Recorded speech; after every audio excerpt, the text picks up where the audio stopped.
hama dzangu ndoda dzikuzive, ndoda kuuya kwenyu kumba ndonobvisa rora.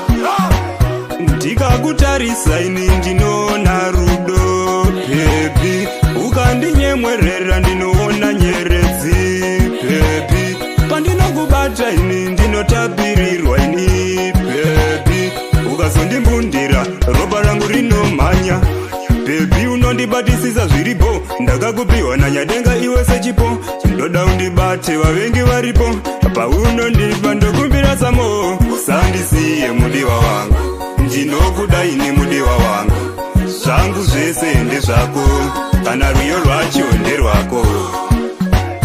Ndikakutarisa ini ndinoona rudo baby, ukandinyemwerera ndinoona nyeredzi baby, pandinokubata ini ndinotapirirwa ini baby, ukazondimbundira ropa rangu rinomhanya.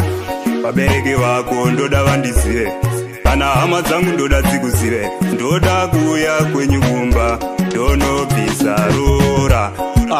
Watova muroora wamai baby, uchazobikira vana vangu baby, ndikakutarisa ini ndinoona rudo baby, ukandinyemwerera ndinoona nyeredzi baby, pandinokubata ini ndinotapirirwa ini baby, ukazondimbundira ropa rangu rinomhanya baby, unondibatisisa zviripo, ndakakupiwa nanyadenga iwe sechipo, ndoda undibate vavengi varipo, paunondipa ndokumbira samo, usandisiye mudiwa wangu, ndinokuda ini mudiwa wangu, zvangu zvese ndezvako, kana rwiyo rwacho nderwako.